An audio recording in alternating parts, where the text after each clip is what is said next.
between the two of them. A lot of hard battles on the racetrack. This is a cool moment to see. Very nice. I want to see it again. All right, pit road's open. Regan. All right, Blaine, you see peeled off in the 12 car there. Felt like the rear tires stayed a little better that time for a short run. Needs a little bit more turn in the 45 of Tyler Reddick. Every time he touches the throttle, he feels like it's stressing the rear tires too much. Jamie? Christopher Bell pits from the lead, says, I'm good, don't need anything, but my pedal was getting to be a little bit fadish, falling off just a little bit. Same for Joey Logano. He said his pedal was getting a little bit long later in the run, but he fired off better, so that air pressure adjustment on the first stop helping. Bell gets Logano off pit road, or did he? That was very close at the yellow line. A lot better pit stop for the Penske guys that time. And both of them. Brad Keselowski gets the free pass. First car one lap down. There's the race to the yellow line. Give it to Christopher Bell.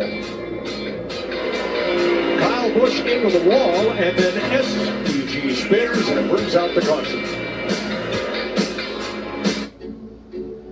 Like a relation for about the last 10 or 12 laps right there, and that right there was about 24 to 25 laps. Found the vibration, guys. Had a couple here in the fall. Yeah, as well. It looked like the right rear tire went first, the way that rear took off on the car, and then it slammed into the wall and popped the right front too. And I agree with you, Kevin, because the left front locked up pretty quick too. We know how rigid these cars are. It'll raise that left front up. Worst feeling as a racing driver to have a failure like this going into a corner. You just have absolutely no chances. You take a look at the 19, smoke coming off.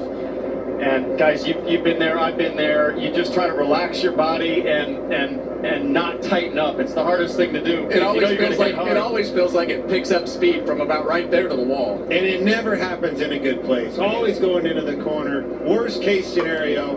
Fantastic effort. Great race car. Everything was going good.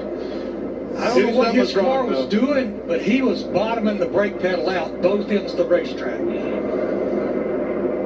Well, that's never good either. Well, it was really bottomed out here. And when we talk about the more horsepower, man, that was a shock. For the front end to lift up like that, that's a huge amount of energy. Next, Denny Hamlin's view.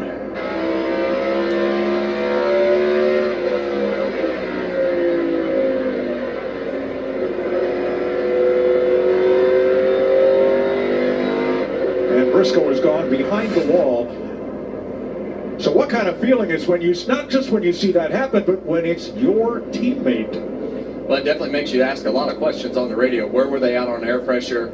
You heard Larry talk about the brake pedal usage. What is his brake usage compared to the other teammates? So balance, there's a lot of questions that they'll be going through to make sure that they don't have the same problem. I want to know how much bias was he dialing in? If the 19 was loose and he was trying to fix that by dialing front bias in, how aggressive were they? Did that contribute to building heat on the right front?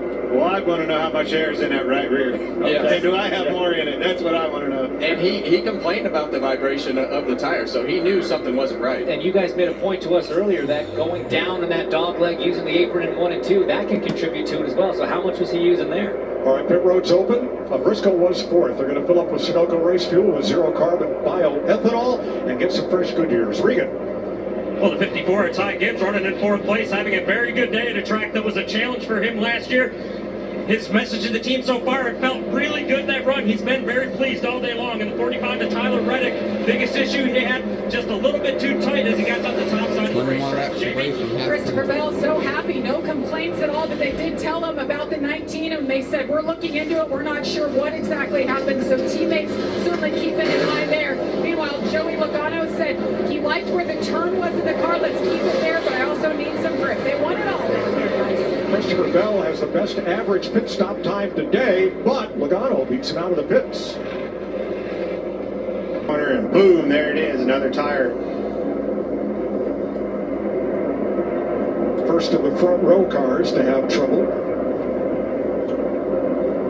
Yeah, and this is going to be an interesting scenario with the tire situation. We know we've got 8 sets laying on the ground.